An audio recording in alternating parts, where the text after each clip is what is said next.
छत्रपती फुले शाहू आंबेडकर विचार चळवळीतील प्रबोधनकार हरिभक्त पारायण ज्ञानेश्वर महाराज वाबळे आपल्या सोबत आहेत. ते आज जालना जिल्ह्याच्या दौऱ्यावरती होते. आपण त्यांच्याशी बोलणार आहोत. बाबा मला सांगा, तुम्ही वारकरी संप्रदायामध्ये खूप वारकरी संप्रदायामध्ये तुम्ही कीर्तन करत असताना सर्व थोर महात्म्यांना घेऊन तुम्ही कीर्तन करताय. तर ही संकल्पना कशी सुचली बरं?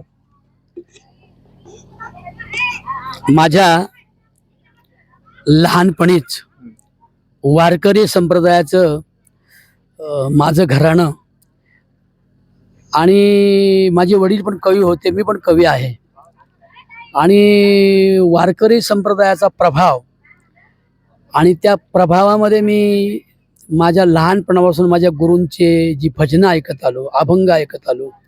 उंच नीच काही नेने भगवंत, तिष्ठे भाव भक्ती देखून या. कबीर मोमीन लतिफा मुसलमान, सेना न्हावी जाण विष्णुदास. आणि आमचं घराणं जुन्नर तालुक्यातलं. माझे वडील थोर गायक होते, गावचे पाटील सरपंच होते. आणि माझ्या घराण्यात शाहू छत्रपती फुले आंबेडकरी चळवळीचा वारसा होता. आणि त्याच्यामध्ये घराणं वारकरी संप्रदायाचं असल्याने मी 20व्या वर्षी घर सोडून हे प्रबोधन करण्यासाठी बाहेर पडलो. गेल्या 45 वर्ष मी हेच काम करतोय की अंधश्रद्धा निर्मूलन, व्यसनमुक्ती आणि तुकोबाराय म्हणतात त्याप्रमाणे की पंढरीचा विठ्ठल आणि चंद्रभागेचं वाळवंट, आळंदी, देहू, त्र्यंबकेश्वर, पैठण ही खरी तीर्थक्षेत्र आहेत आणि ती आपण जपली पाहिजेत. नद्या नाल्या जपल्या पाहिजेत, चंद्रभागा जपली पाहिजे. म्हणून पर्यावरणाचं गेल्या 20 वर्षापासून मी शासकीय काम करतो.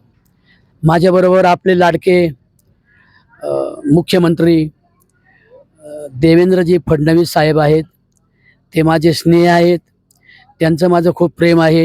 गेल्या 20 वर्षापासून स्वतः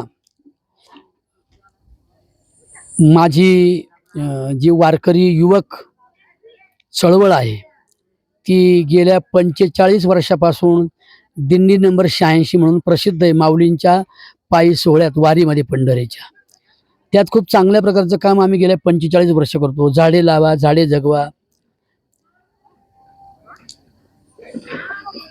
स्त्री सबलीकरण, तरुणांची व्यसनमुक्ती, अशी शिक्षण शिका, संघटित व्हा, संघर्ष करा, हे ज्ञानोबरायांच्या तुकोबरायांच्या वचनांमध्ये मी प्रबोधन करत असतो.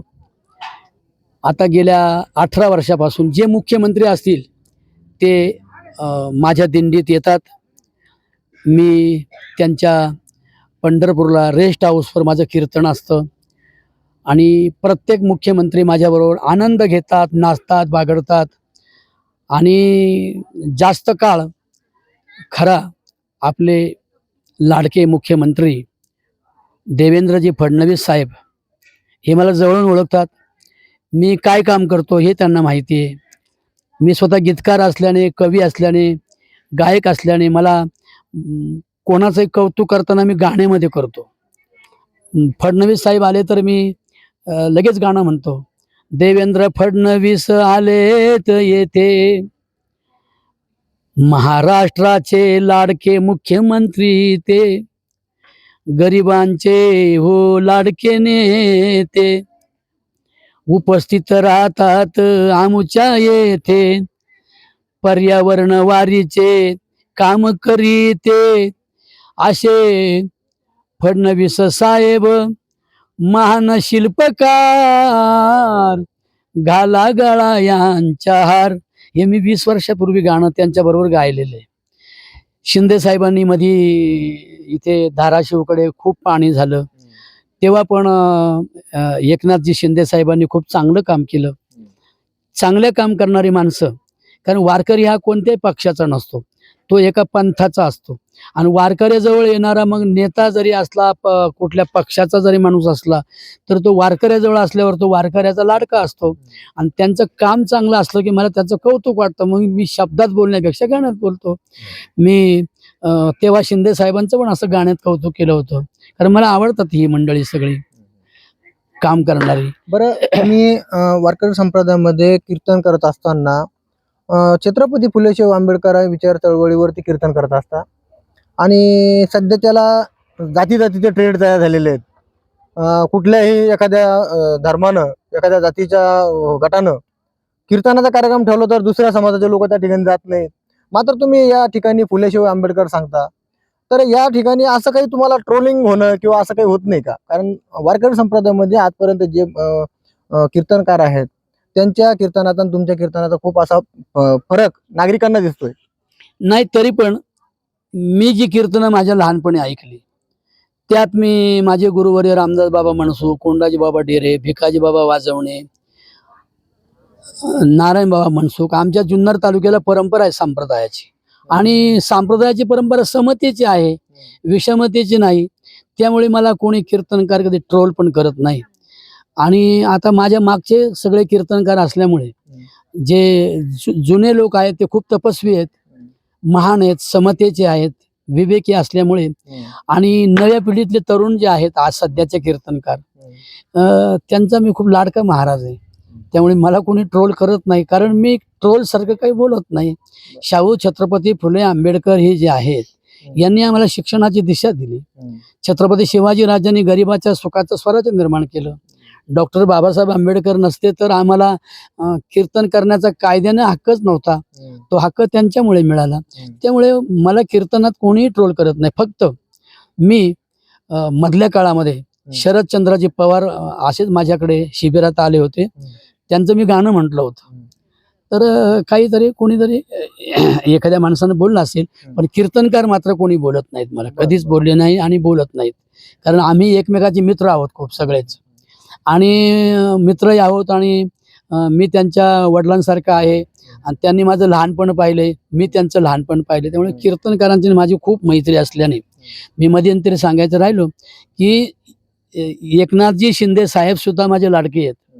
त्यांचा एक कार्यकर्ता अक्षय महाराज भोसले हा माझा लाडका स्नेही आहे आणि माझ्या मांडीवर लहानचं मोठं झालंय म्हणतात तरी चालेल.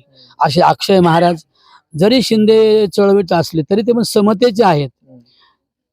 ते कधी विषमतेबद्दल काही बोलत नाहीत. आणि म्हणून माझं आणि शिंदे साहेबांवर प्रेम आहे. म्हणून मी शिंदे साहेबांबद्दल पण गाणं लिहिलं होतं, म्हणजे बोललो होतो असाच की शेतकऱ्यांचा सोयाबीन गेला, कापूस सडला, शेतकरी माती आड दडला रे. अशा गरिबांना सुख देण्यासाठी माझे शिंदे साहेब एकनाथ शिंदे लढले रे. असं मला ते आवड आहे. त्यामुळे मी शरद पवारांबद्दल बोलतो किंवा माझ्याबरोबर आणखी कोणीही जरी आलं तरी मी धर्म, जात, पंथ असा भेद पाहत नाही. आज तुम्ही तर माझं कीर्तन ऐकलंय, समतेचं कीर्तन आहे. तू म्हण हे मीची करी, माझी हे भजनी प्रेम धरी, सर्वत्र नमस्कारी मज एकाते. हे ज्ञानोबरायांची फिलॉसॉफी, जागतिक तत्वज्ञान आहे. गीतेवरचं भाष्य ज्ञानोबरायांचं जगाच्या विकासाचं आहे, तुकोबरायांचं जगाच्या विकासाचं आहे.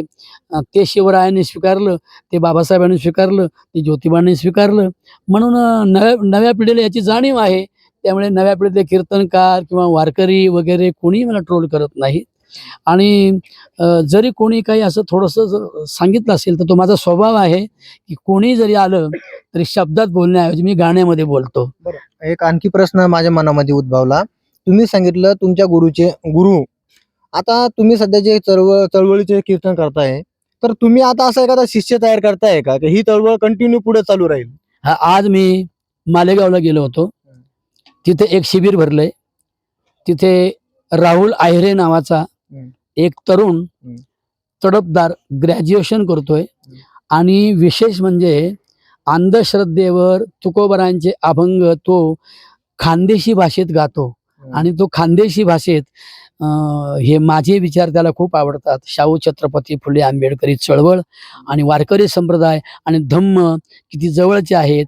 पंचशील आणि तुकोबाराची पंचसूत्री महाराजांची जोडोनिया धन उत्तम व्यवहारे, आदिन्नदाना वेरमणी शिक्षापदम समाधियामी, हे सगळं तत्वज्ञान हे चारित्र्य संपन्नच माणसाला बनवतं. आणि आता नव्या पिढीतले पोरं माझ्याबरोबर काहीतरी हजारो तरुण शिकलेले पोरं माझ्याबरोबर आहेत. आणि मी शिकलेल्या मुलांनाच टच करतो. कारण हे कोणालाही कळत नाही, कारण याच्यात गोष्टी नाहीत, गंमत नाही, जम्मत नाही आणि सोंग नाही. त्यामुळे ही ही वारकरी संप्रदायाच्या माध्यमातून ही चळवळ आपल्याला पुढे न्यायची आणि मांडायची. त्यासाठी माझ्याबरोबर अनेक तरुण आहेत. आता आजपासून तुम्ही पण मला जोडले. हा एक चिकना जोडला, याचं नाव काय? अमोल अमोल जोगदंडे. असे महाराष्ट्रभर चंद्रपूर पासून तर बेळगाव पर्यंत माझ्याबरोबर हजारो उच्च शिक्षित तडफदार सगळ्या समाजाचे, मुसलमानापासून ब्राह्मणांपर्यंत सगळ्या समाजाचे विचारवंत वारकरी आणि धम्माच्या संबंधानं असलेले आंबेडकरी, ज्योतिबांचे, सावताबाबांचे असे सगळे समतेचे पुजारी माझ्याबरोबर आहेत. याचा मला आनंद वाटतो. धन्यवाद. आपण जर पाहिलं तर हे होते हरिभक्त पारायण ज्ञानेश्वर महाराज वाबळे यांनी आज या जालन्यामध्ये एक कीर्तन रूपी सेवा दिलेली आहे. त्याच्या अनुषंगानं आपल्याला देखील त्यांची प्रतिक्रिया घेण्याचा योग आलेला आहे आणि त्यांनी ते चळवळ चालू केलेली आहे. चळवळीमध्ये हजारो तरुणांना सोबत घेऊन ही चळवळ सतत पुढे चालू ठेवणार असल्याचं देखील यांनी यावेळी सांगितलंय. सोनाजी जोगदंडे, story.com, जालना.